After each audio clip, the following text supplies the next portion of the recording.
Hey folks, how's it going? This is Iron Seagull here. So we got the Adventure Awaits live stream hosted by Rochella, joined by two Sims developers, Jessica and Jill. My job here today is to summarize this almost 2-hour long live stream. I have done several videos about this pack already, so I'm going to focus mainly on the new things that we didn't already know, and also throw in some behind the scenes tidbits that I found interesting. First thing I want to talk about is the butterfly atrium. It is functional because you are actually able to display the butterflies you collect in this. I just wonder though, we do have a few butterflies already in Outdoor Retreat in that insect collection, so are those compatible with this? Probably not, but it would be cool if they were. This atrium is supposed to be a reward as you level up your entomology skill. And I was correct that we are getting butterflies that are placeable in build mode, but they are purely visual effects, kind of like some of the other ones that we already have, like mosquitoes. We do see Rochella build a modular playground from scratch. I did notice there are little blue icons in the bottom right of each modular piece so that you know they are for this playground, so that's good. And yeah, there's the swing set as well. And they did confirm that adults are able to use the playgrounds. It's not only for children. I also found it interesting hearing about the behind the scenes stuff here, because to me, the modular playground is such a surprise feature that I never would have expected to have this kind of depth in The Sims. But they mentioned how they were wondering how they were going to figure this out, but SimGuru Connor already had a whole like prototype built out, and he's basically the reason we got this feature, so thank you, SimGuru Connor, that's awesome. It was also brought up how at first they do have something enabled for everyone, and then they narrow it down. So in the very first iteration of the slides, horses were able to use them, but it looked absolutely horrifying because there were no custom animations built out for them, of course. So they would like squish down into a human sim rig, and it would just look really awful. So obviously that's not going to happen in the final game, well, unless it glitches out. But yeah, because that has happened with children before, where they're doing like an animation they're not supposed to, and then they stretch out. So yeah, it's kind of funny hearing about stuff like that sometimes. It just sucks when that actually happens in the released product. But the first moment of the stream that really surprised me, and I was like, whoa, this is really cool, is the comparative trait. There's more depth than they had let on, because it's not the same as what a trait is usually like. It dynamically changes depending on how you play, because your Sim's competitive spirit can be good, bad, or even abysmal. So here's a screen grab of the bad version. Nancy's competitive spirit is bad. It means she'll likely rage about loss after losing and over-celebrate a win over her victory. To improve her competitive spirit level, Nancy could encourage healthy competitive spirit, offer competitive skill tips, celebrate a win, successfully try to contain rage about loss. Contrary to that, interactions such as over-celebrate a win, failing to try to contain rage about loss, would decrease her competitive spirit level to abysmal. Before now, I did not think much of this trait, but this sounds super promising, and I hope they do more dynamic traits like this in the future. Oh, and I almost forgot to mention, the comparative trait also applies to careers. It's not just related to activities. They showed Crafty Kid in the imaginary friend form, which we hadn't seen yet. We only saw the doll before and the human form. So interesting design, a little creepy, not my favorites, but yep, there we go. there it is, just all closed up. Then they talk about getaways and custom venues. So they are two entirely separate systems. With custom venues, they gave a funny example of you could make a cookie bar that only serves vampire grannies. So you can get really specific with this sort of stuff. You can decide who shows up and what they do hour by hour. So it is a way to have more specific venues that don't necessarily fit in with the pre-made venue types that we've had in the game already. Getaways are an event type, so you don't have to have them on custom venues, even though they are compatible with them, because they work with almost every lot type in the game, including residential. One thing I like about this system is you don't have to join the Getaway the instant it starts, because there is also an I'll join later choice. It's really annoying how when other Sims text you inviting to hang out, you might want to join them, but not at that very second. So I really wish they could update those so we could have that sort of option too, so you could delay it by an hour or two. So they got this kids camp going here, and right away we see them start playing hide and seek. And I was surprised that there's more options for hiding in objects than just by pulling a Metal Gear Solid and hiding in a cardboard box.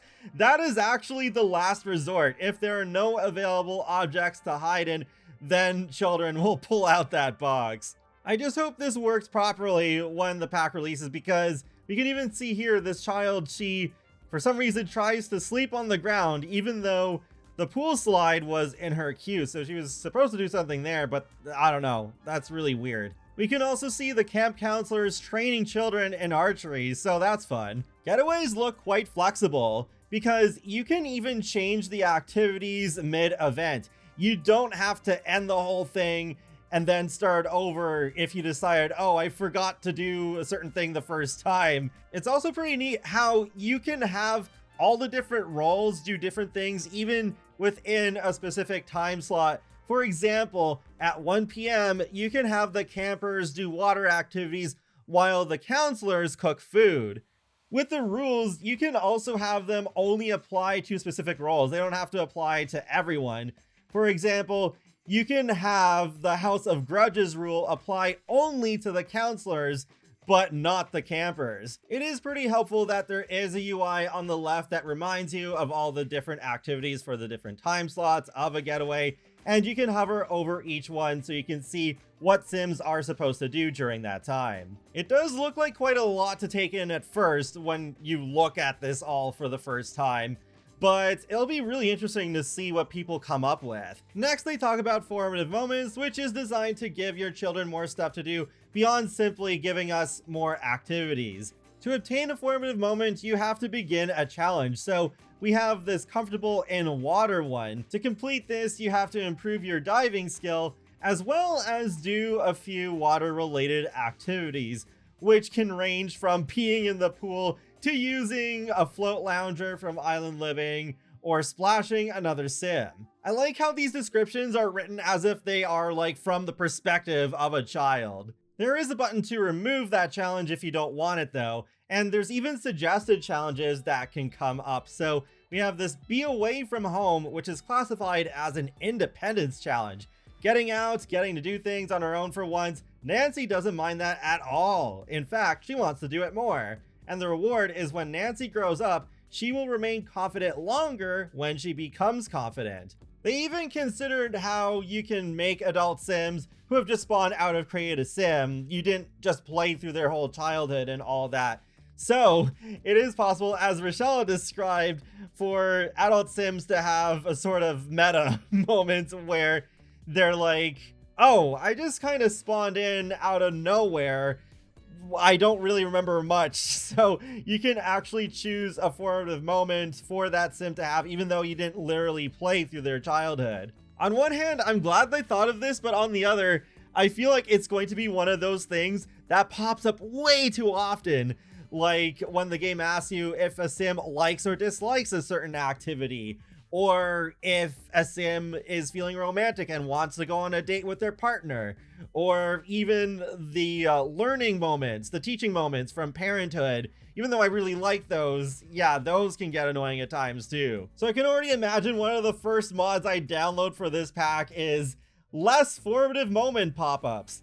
But it is nice that you can start these challenges by clicking on an appropriate object. Like you saw earlier, Rochella started the Be Comfortable in Water challenge by clicking on a diving board. And another example is you can start the Master Archery challenge by clicking on an archery range. I'm definitely more intrigued about this feature after watching the live stream, so I think this is something I'll look into quite a bit as I'm playing with children, and it is really cool that they're getting more depth in this way. For the paper crafting, I'm really glad this is not limited to, say, a big workbench like the apothecary skill from Enchanted by Nature. This is just a much smaller object that you can place on different surfaces.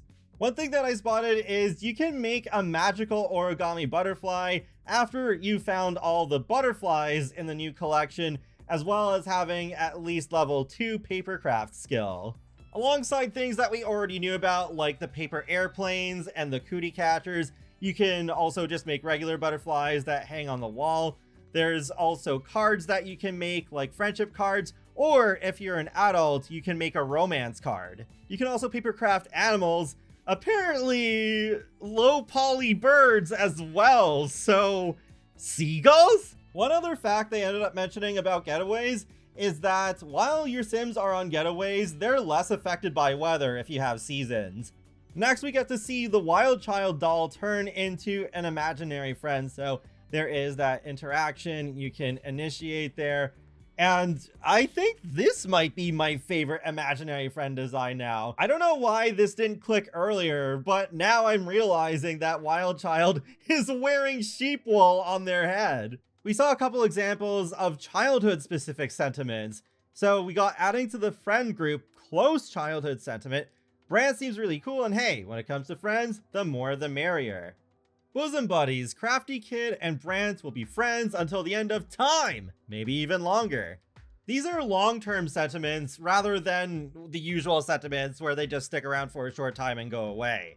Here's a quick peek at the first step of the new Critter Hunter aspiration. So you have to purchase a habitat, catch 5 butterflies, 3 common butterflies, examine those, and craft 3 paper butterflies. Here's Crafty Kid being turned into a real sim after aging up the owner into a teenager.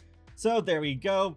And we covered this before, but imaginary friends are 99% like a human sim after you turn them real. So they can do everything that a normal sim can do.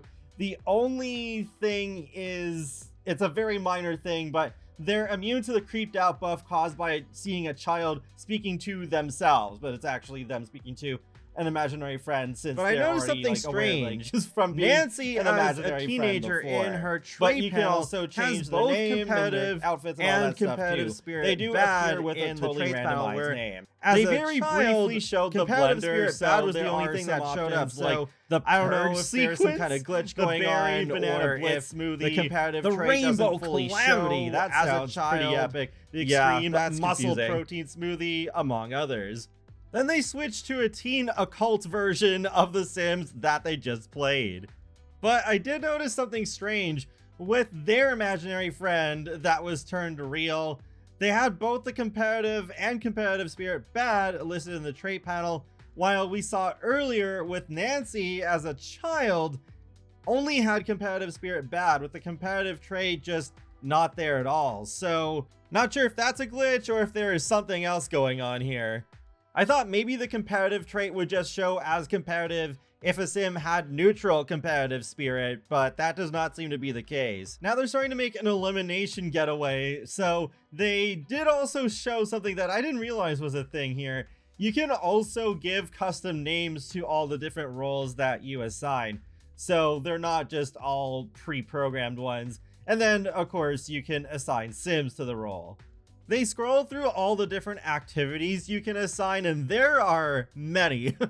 I think at least the majority of these are pretty familiar ones that you would have seen in things like Get-Togethers Club System, or with businesses and hobbies, the small business system. So there is a whole lot of pack integration here. I noticed Do Laundry is there, which is interesting considering, as I found out in that video I did, that does not work well with small businesses. So I don't know if it'll be any different here. Yep, it's still going. They're still scrolling. Played closets. You could sing with city living. There's some occult ones, seasons ones, like winter activities. So yeah, definitely a whole lot of familiar ones. They ended up choosing a popularity elimination, where you choose a role for Sims to befriend to define which Sims are meant to build friendships during the getaway, and then select a role for elimination candidates to determine which Sims will be eligible for elimination. Each day, the Sim with the lowest score or progress in friendships will be sent home until only one most liked Sim remains. Only Sims in the selected roles are eligible, and participation is limited to teens and older. They chose lowest score loses for the elimination condition, which removes the sim with the lowest current score for a skill or relationship bit each day, but you can select to switch to a mode where the sim who made the least progress towards their skill or relationship are eliminated instead.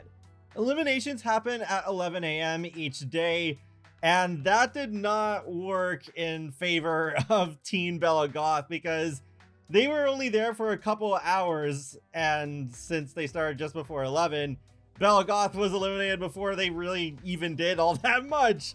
There is a possible chance for remaining contestants to be sad over the sim who was eliminated because we did see that happen with Bob Pancakes. One good thing they thought of is that there is an interaction to call all Getaway sims to one location. So yeah, kind of like go here together.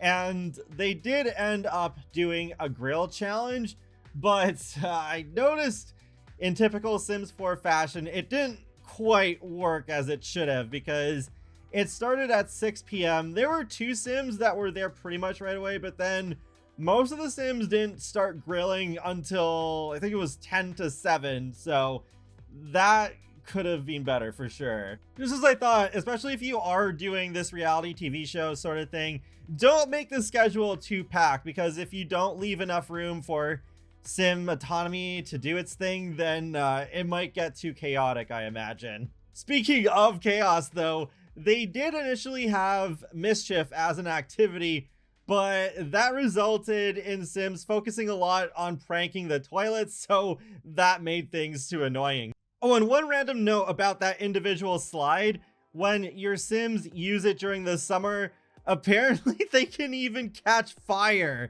So it's like a huge exaggeration of what happens when you slide down a slide during the summer, especially if you're in shorts. Oh boy.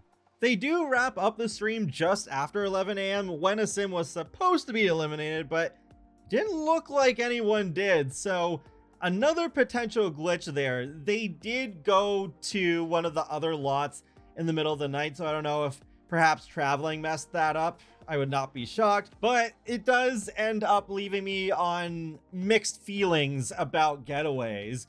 I think there is still some potential if you just go with certain rules and not fill up the schedule with too many things. It might be okay, but unfortunately, I think with the example they went here was not the best. However, it's not really the feature I was looking forward to most anyways. There's a lot of other things I'm pretty excited for, and I feel like this is going to be the best Sims 4 expansion pack that we've had in 2025 out of the 3. So yeah, there's definitely things I'm looking forward to that I'll get a lot of use out of, but it's just like, yeah, cool, there's all these new activities now, and the children have more depth, the competitive trait looks really cool, the world looks neat. They actually didn't even get into like everything because they didn't show the create a sim or build by all that much. There's like the questing system that they didn't even get into. There's also the park worker career. So there are other things to explore. I'd say the stream was pretty entertaining to watch. I'm really happy to see Jill back because she's one of my favorite sim gurus from the older pack live streams, but we haven't seen her in such a long time. And I actually did get to meet her a couple of times in person because when I got invited to Sims Camp, she was often there. So yeah, I'm really glad that she's still here. And Jessica also did give some really good insights for stuff that we were getting with this pack as well. That is basically it for my live stream summary. And before I finish this, the EA creators who were invited to the super early access have released their content, so there's a lot more other stuff to watch now. Unfortunately, I was not included in that, so I'll be getting the normal early access, but not the one with the watermark darting around the screen. But I am looking forward to playing with this pack, doing the ambient ASMR video for Gibby Point, like the one I released for Inniscreen recently. And yeah, some other stuff as well, but we'll see what happens. I'm not sure what I want to do in terms of gameplay yet. And that wraps up another Sims Info and Thoughts video, so feel free to know your thoughts on Adventure Awaits in the comment section below, and be sure to subscribe to keep up with my latest gaming content. I will talk to you all later, and have a great day. Thanks for watching.